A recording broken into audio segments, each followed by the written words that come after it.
It was the last summer that we all had together. We being me and my small group of friends from high school. There was me, my boyfriend, and 4 of our mutual friends. So things don't get confusing, I'm going to call my boyfriend Lee.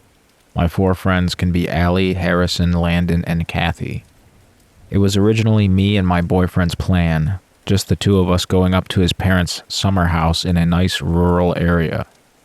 Our friends got wind of it, and we decided to let them in on the fun so we could all do one more fun thing together before we all went to different universities. The summer home was really pretty, very rustic. It had big open windows lining all the walls, so during the day turning on lights wasn't necessary. There were no electronics, but entertainment wasn't an issue because there was a lake not far from the place, and we had each other. We made sure everyone had a few days free from work and whatnot, and we took off, packing up our big, comfy pillows and blankets, stuff for s'mores, hot dogs, and a hatchet for firewood. We took Harris's rig up, a clunker of a van, because it had the most room. It had rained the day before, and the dirt driveway leading to the summer home was all muddy and shit, so we decided to just leave the car and carry our stuff up to the house. Once we got inside, we pretty much just dumped all of our stuff on the floor of the living room. We wanted to get down to the lake while the water was still warm. The sun was going to set soon, and we wanted as much time in the lake as possible. There wasn't a lot of people there, just 2 old guys with their kids fishing out in a boat. Everyone was in the water at some point, except for Harris and Landon, who were just chilling on the dock. We were all just having fun fighting over an inflatable raft when Landon yelled, "Hey, there's someone in the woods." I propped myself up on the raft and saw what appeared to be a half-naked dude standing in the woods a little ways away from us. I can't really remember facial features, but I do remember his eyes. They were very dark and glittering. They kind of reminded me of a fox or something. From what I remember, he was tanned and had black hair. He was obviously Aboriginal. Most of all, though, I remember his eyes. They seemed to shine, kind of like those pictures you see of animals and their eyes glow from the camera flash. I assumed he was a swimmer, maybe with the old guys who were there early. I yelled at him and asked if he wanted to join us, but he just stood there, stiffly, didn't move. It would almost be like he didn't even notice us if it wasn't for the fact he was staring right at us. I remember Lee yelled at him if he was okay, but he still didn't answer. Harris is a big guy, a big, irritable guy. He shouted at the guy to stop standing in the woods like a pervert. The guy still didn't react, just stood there with only beige shorts on. Lee thought maybe he was on drugs or something. He got really uncomfortable and suggested we leave. I agreed fully. The guy was really creeping us all out. We clambered out of the lake, wrapped ourselves up in towels, and headed on our way. The trail back to the summer house was uphill and gave us a good vantage point on the guy. He was still standing down by the lake, still stiff and awkward looking, except his head was turned as far as it could be to the side watching us. Landon is skittish as all hell and started cursing and telling us to go faster. Harris said he was probably just slow or something, and if he attacked, we could take him. We all went inside the summer house under the guise of wanting to organize our stuff we dumped on the floor, but I think we just didn't want to go outside while that guy was still poking around. We do all we can do inside, and it's starting to get dark out. Allie volunteers to go outside with Landon to go dig a fire pit, and Harris tags along. Lee says he's going to go out in the woods to get some dead branches and stuff with his hatchet, and I go with him. Kathy said she'll look for kindling, but I think she was still kind of freaked out. Anyway, me and Lee are out in the woods. He's getting some firewood and sticks to roast food on. I'm stuck carrying the wood since he's the one cutting. The mosquitoes are eating us alive, and all I hear is buzzing. But the buzzing keeps getting louder and louder and louder until it feels like my skull is vibrating and I can't see and my teeth are chattering. Eventually it gets so bad that I drop the firewood and swat around my head, but that does nothing. So I just put my hands over my ears, but it feels like my hands are shaking too. It's then I noticed I lost sight of Lee. I shout out to him, and as soon as the shout leaves my lips, I'm overcome with a violent stench. I can't even begin to describe it. It was so rancid and foul. Imagine if someone found decaying roadkill and decided to leave it in a barrel for a week with some feces.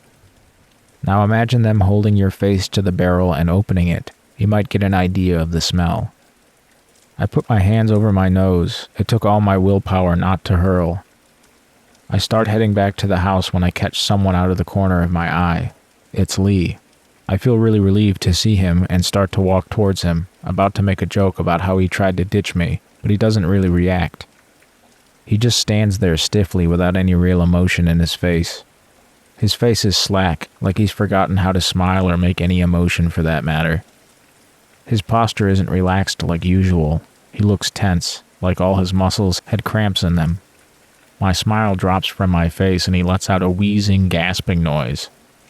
His shoulders convulsing up and down. It seems like he's trying to laugh, but it just comes out as a strange mockery. I felt so terrified I turned on my heels, and it seemed all my time on the track team paid off. I was running and jumping over branches and the buzzing returned, joined by the frail wheezing noise. I burst out of the tree line and bumped directly into Kathy after what felt like an eternity. I remember she said, "Whoa, what happened?" But I was panting and shaking too much to answer. She brought me over to the campfire, which was started, and sat me next to Lee. He put his arm around my waist and started to pick the twigs out of my hair. "What happened?" he had asked. I looked at him, confused and angry. "What do you mean? You left me in the woods." He seemed perplexed. He then explained that he saw me clear as day heading back towards the house and he followed me back, wondering what was going on. When he got back, he said he didn't see me anywhere and the others didn't see me leave the woods. They were just going to look for me when I burst through the tree line, after apparently running a marathon. "What happened anyway?" asked Landon. "Did you see a bear?" I wasn't sure if I was going crazy or not, but I was sure I saw Lee. Now that I was back to relative safety, I began to doubt myself. But I told them anyway. Told them about the buzzing and how I thought I saw Lee. Allie said maybe I was just tired and Harris agreed, mumbling about mumbo-jumbo. We decided to try and relax and make some s'mores. It was pretty dark by this time and the atmosphere seemed more lighthearted. We were all reminiscing about old times and getting sticky from marshmallow goo. Landon took out his harmonica and started doing this funny old blues guy impression he does. I was content and was just lying on Lee's lap listening to everyone's banter, just kind of zoned out, when Landon stopped playing his harmonica. Everyone looked at him expectantly. No matter how tired everyone was, we could depend on Landon to be goofy. But now he was sitting still as a statue, peering into the woods. "Guys, I think there's a coyote or a fox or something in there." Lee is a country guy and is used to little critters like that, so he seemed unmoved. He told Landon that it probably just smelled our food and would be easy to chase off. "Yeah, but this one looked big. Its eyes are high off the ground, I think." I feel myself tense up, thinking back to the woods, and Lee snaps at Landon, tells Landon that he isn't being funny and that he's scaring me. I tell him it's okay, but I ask Landon to stop. Landon looks at me and swears that he isn't kidding, with no trace of his usual smart-ass smirk. He says maybe we should go inside, in case it has rabies or something. We leave the fire going and go inside the house, intending to go outside again after a while. There's a few couches in the living room which face out a big window towards our fire, so we all sit there to keep an eye on it. Harris growls at Landon that he better not be messing around, but Landon swears up and down that he isn't. We sit around for a while, our feeling of lightheartedness gone. The fire starts to burn low when we see it. Kathy lets out a nervous squeak and gasps. Eyes. 2 glowing eyes can be seen in the woods, the light of the fire making them burn bright. Slowly, a shadowy figure makes its way out and towards the campfire. As it steps into the light, we notice it's the Aboriginal man from before. He moves forward slowly, like a wolf circling prey, and crouches down by the fire. On closer inspection, we notice that he has no shoes, and what we thought was beige shorts was actually some kind of skin wrapped around his waist. I hear Harris mutter, "Are you serious?" And I feel Lee's sweaty hand slide into mine. Allie whispers timidly, "He could be mentally ill," to which Landon replies, "Jesus." The man paws around our stuff and goes to where Landon was sitting. I see the man reach for something on the ground and his movement seems robot-like. Like he doesn't know how to extend his arm properly. I see something glint in his hand and my first thought was, oh God, he has a knife? But then I hear a long, high-pitched note of a harmonica. Landon makes a weird gulping noise, like he wants to laugh and cry at the same time. The man blows into the harmonica again, holding the same high-pitched note for about 20 or so seconds. He makes a few more circles around the campfire, his dark eyes still glowing. He stops for a moment and looks into the window. He stands there for a good 5 seconds before heading back to the woods. "Okay, what is that dude's deal?" Landon asks weakly. Allie repeats he could have a mental illness, but she is met by silence. Kathy looks extra nervous. She has her knees pulled up to her chin and she's shivering. I ask her if she's okay. She starts to rub her eyes and her cheeks turn pink like they always do when she's about to cry. "I'm sorry, you guys. I'm sorry. I should have mentioned it earlier. I saw that guy earlier when we were walking up the driveway, but I didn't mention it. I didn't know. I didn't know." And she breaks off into tears, repeating her mantra of, "I didn't know." Harris pats her awkwardly on the head and tells her she doesn't need to apologize for not assuming every half-naked guy in the woods is a creep. She shakes her head viciously and she begins to ramble on about old Navajo legends and beliefs. She tells us how she's scared and thinking of how her mother would tell her old stories of Yi Naldalushi. Ellie told her to be quiet and that she was only scaring herself. Lee goes through his bag and gives her his bottle of water. He covers her face with a feathery blanket and tells her that she's okay. The fire is nearly burnt out, and we decide we won't be going out to it anymore that night. Harris and Lee go outside to grab our flashlights and things we left out in our hurry to get indoors without incident, unless you count a light drizzle an incident. It's not all bad. At least with the rain we don't need to worry about catching the whole place on fire, Allie remarks. We pull the cushions off the couches, which apparently double as beds. I'm in one bed with Lee beside me and Landon on the other side of him. Allie, Kathy, and Harris are in the other bed, and Allie and Harris seem to have made a protective barrier around Kathy. The sleeping arrangements are more cramped than what we intended, but we didn't want to separate. I guess I fell asleep at some point because a loud clap of thunder woke me up. It was raining pretty hard now. The rain was coming down sideways like a thick sheet. "Hey, is anyone awake?" I whisper, but no one replies.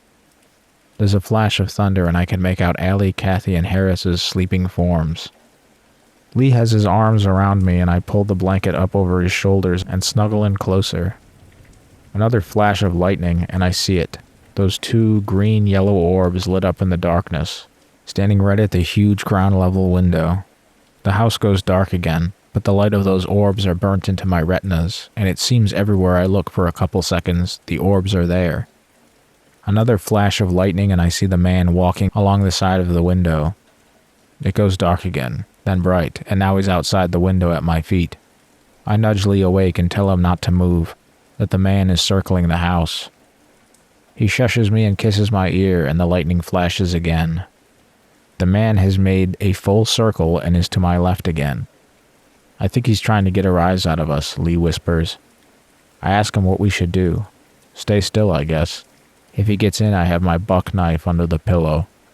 Landon shifts beside us, groggy, and moans, "Keep it down, love birds, I'm trying to sleep." I tell Landon he's an idiot and that the man is outside, and he groans. Landon and Lee have their eyes shut, I think. Mine are open to slits and the room lights up again. That's when I notice it. He's inside. I guess Landon didn't have his eyes shut because we scream at the same time. Lee sits up, holding his buck knife. "Listen, we don't want trouble. Just leave us alone. Don't make me do anything crazy."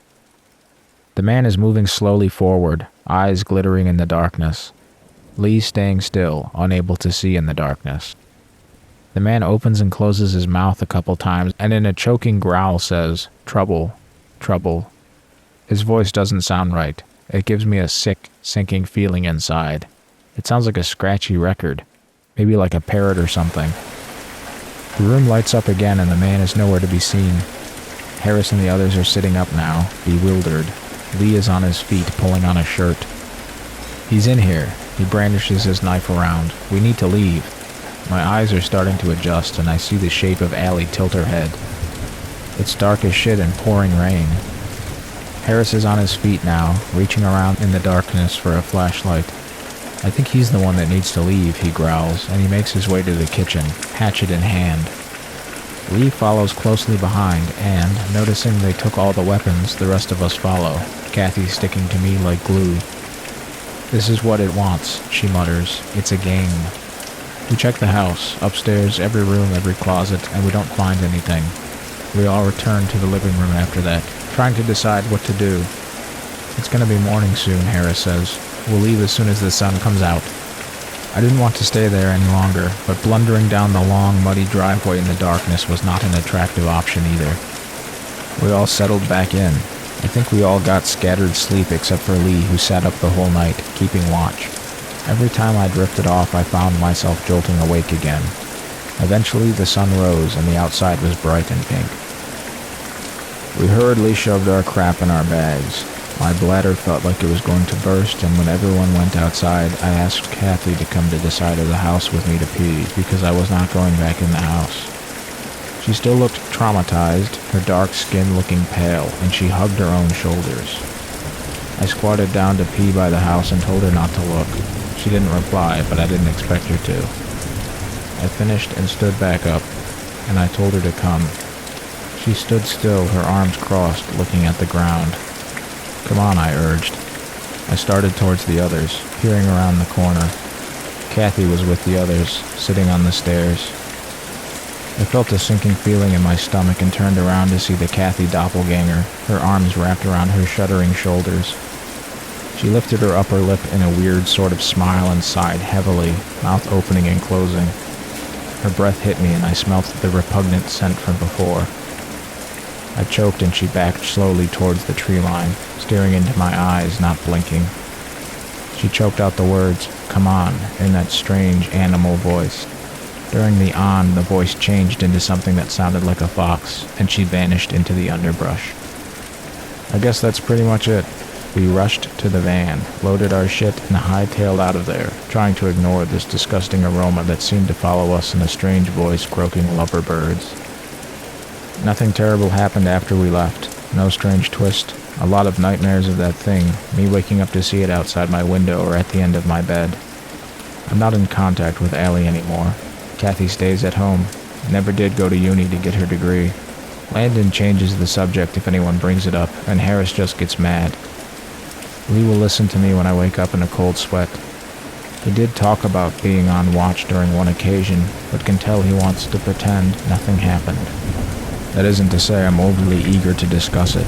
I'm all for forgetting about the whole incident.